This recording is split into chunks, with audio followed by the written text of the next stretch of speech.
ناظرین کی خدمت میں سلام و آداب. آپ دیکھ رہے ہیں وائس آف لداخ. آج بدھ ہے اپریل کی 9 اور شوال کی 10 تاریخ. آج کی تازہ ترین خبروں کو لے کر میں سید ہاشم رضوی حاضر. ناظرین سے گزارش ہے کہ تازہ ترین خبروں اور حالات و واقعات سے باخبر رہنے کے لیے ہمارے چینل کو سبسکرائب کریں اور خبریں آخر تک ضرور دیکھیں.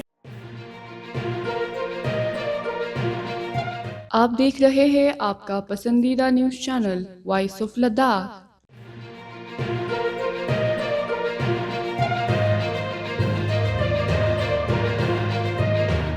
ممبر پارلیمنٹ محمد حنیفہ جان نے آج حج کمیٹی لداخ کے ایک پروگرام کے بعد میڈیا سے گفتگو کرتے ہوئے کرگل کے عازمین حج کو مبارکباد دی اور دعاؤں کی درخواست کی. انہوں نے کرگل میں جلد از جلد پاسپورٹ آفس کے قیام پر زور دیا اور کہا کہ جیسے ہی ہل کونسل کرگل کے سربراہ کرگل پہنچیں گے اس پر فوری کام شروع ہونا چاہیے. ایئرپورٹ اور سول ہوائی سروس کے حوالے سے سوالات کے جواب میں ایم پی حنیفہ جان نے کہا کہ وہ پارلیمنٹ میں منتخب ہونے کے بعد سے ہی کرگل میں ایئرپورٹ کی تعمیر اور موجودہ ایئرپورٹ پر سول فلائٹس کی بحالی کے لیے مسلسل جدوجہد کر رہی ہے. انہوں نے کہا کہ اس معاملے کو کئی بار پارلیمنٹ میں اٹھایا ہے، یہاں تک کہ پارلیمنٹ سیشن میں سوال بھی کیا تھا.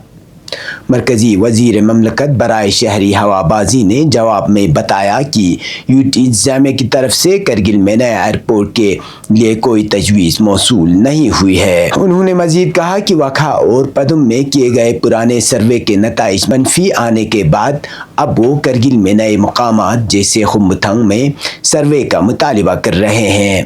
ان کے مطابق کرگل میں 2 مناسب جگہیں موجود ہیں جن میں سے ایک موجودہ ایئرپورٹ کی توسیع بھی ممکن ہے. سول پروازوں کے حوالے سے ایم پی کا کہنا تھا کہ حکومت اس پر سنجیدہ ہے، جس کا مثال یہ ہے کہ کرگل کو اڑان 4 میں شامل کیا گیا ہے لیکن کوئی ایئر لائن فی الحال یہاں پرواز شروع کرنے کے لیے تیار نہیں ہے. انہوں نے کم از کم 20 سیٹوں والا ایک چھوٹا طیارہ چلانے کا مطالبہ کیا ہے. اس کے علاوہ ایم پی حنیفہ جان نے بے روزگاری کے مسائل، اپیکس باڈی اور کے ڈی اے کے مرکزی حکومت کے ساتھ تعطل پر بھی تفصیلی گفتگو کی.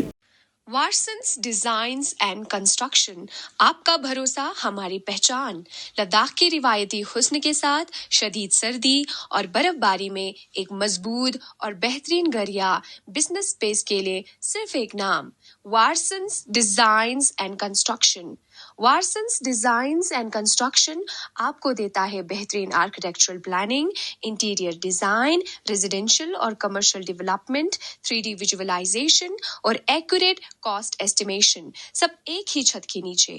تجربہ یافتہ ٹیم، بہترین مٹیریل اور وقت پر کام کی گارنٹی. تو چاہے گھر، ہوٹل، دکان یا آفس، صرف بھروسے مند بلڈر اور آرکیٹیکٹ کا انتخاب کریں. آج ہی مسٹر منصور احمد وار سے رابطہ کریں اور اپنے سپنوں کو حقیقت میں بدلیں. دیے گئے اس نمبر پر آپ کال کر سکتے ہیں 9419657525 یا 9541491707. وارسنس ڈیزائنز اینڈ کنسٹرکشن، کرگل، آپ کا بھروسہ ہماری پہچان.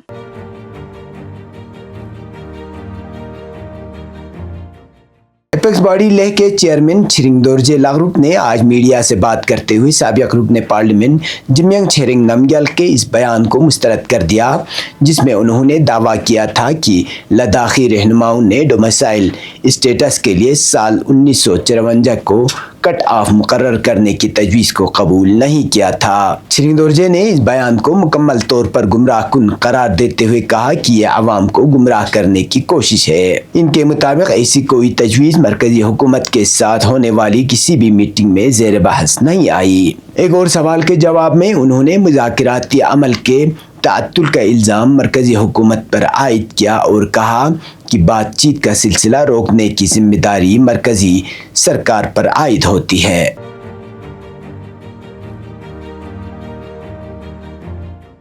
موسم سرما میں شدید برف باری کے باعث بند ہونے والی پدم درچا سڑک کو آج باضابطہ طور پر ٹریفک کے لیے کھول دیا گیا. سڑک کی بحالی اور اسے آمد رفت کے قابل بنانے کا حکام، ضلع انتظامیہ کرگل، سب ڈویژن انتظامیہ زنسکار، لاہور اسپیتی انتظامیہ اور بارڈر روڈ آرگنائزیشن کی مشترکہ کوششوں سے ممکن ہوا۔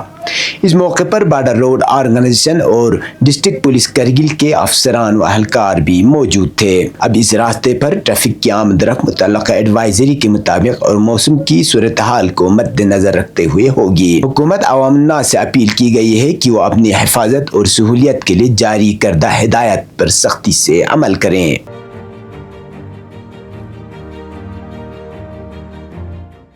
لداخ حج کمیٹی نے آج سید مہدی میموریل ہال کرگل میں عازمین حج کے لیے ایک رہنمائی پروگرام کا انعقاد کیا، جس میں رکن پارلیمنٹ لداخ محمد حنیفہ جان بطور مہمان خصوصی شریک ہوئے۔ پروگرام میں لداخ حج کمیٹی کے صدر محمد علی مجاز، حج انسٹرکٹر اور بڑی تعداد میں عازمین حج نے شرکت کی۔ حج انسٹرکٹر نے اس موقع پر عازمین کو حج کے مناسک، سفر کی تفصیلات اور ضروری ہدایت سے بھرپور انداز میں آگاہ کیا۔ میڈیا سے گفتگو کرتے ہوئے علی مجاز نے حجاج کرام کے لیے بہترین سہولیات فراہم کرنے کا اعلان کیا۔ انہوں نے بتایا کہ لداخی عازمین کی رہنمائی کے لیے 2 حج انسٹرکٹر تعینات کیے گئے ہیں جو مکمل تعاون فراہم کریں گے۔ علی مجاز نے کرگل میں جلد پاسپورٹ سیوا کیندر کے قیام کی یقین دہانی بھی کرائی اور کہا کہ آئندہ دنوں میں اس کا باضابطہ افتتاح کیا جائے گا تاکہ لداخ کے عوام کو ان کے دہلیز پر سہولیت میسر ہو۔ اب پیش ہے قومی اور بین الاقوامی خبریں۔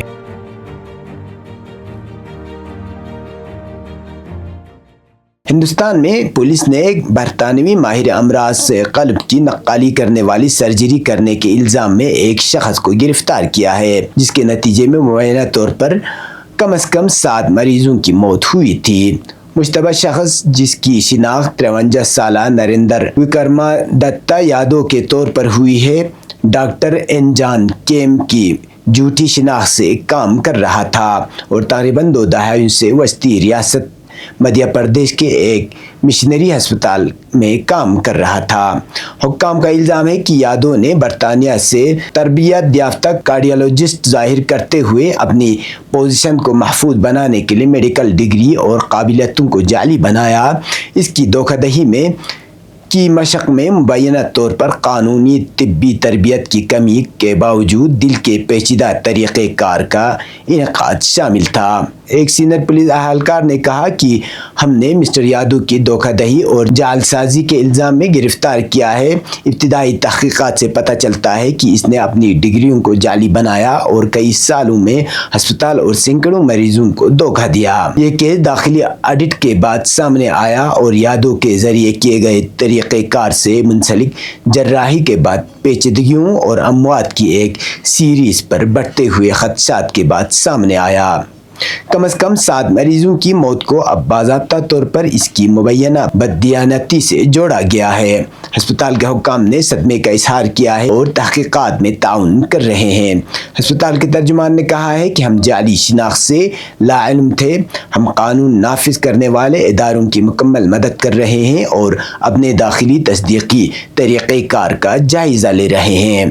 ہسپتال کے ترجمان نے کہا کہ اس چونکا دینے والے انکشاف نے عوام میں غم و غصے کو جنم دیا ہے اور ملک میں طبی اسناد کی جانچ اور مریضوں کی حفاظت کے بارے میں سنگین سوالات اٹھا رہے ہیں۔ مزید تحقیقات جاری ہے اور پولیس نے مزید متاثرین یا وسیع تر مجرمانہ روابط کے امکان کو مسترد نہیں کیا ہے۔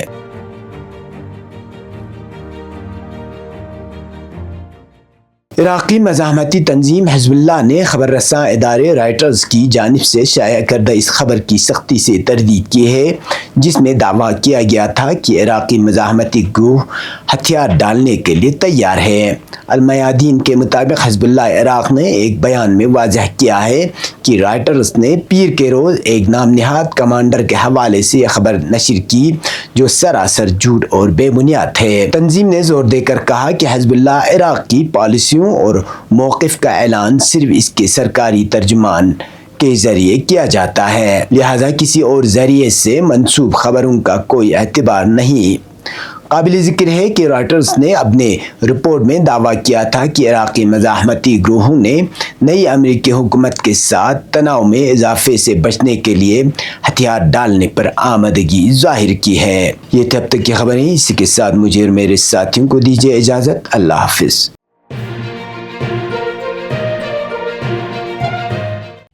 مقامی، قومی اور بین الاقوامی خبروں سے باخبر رہنے کے لیے چینل کو لائک، شیئر اور سبسکرائب کریں، ساتھ ہی بیل آئیکن دبانا نہ بھولیں۔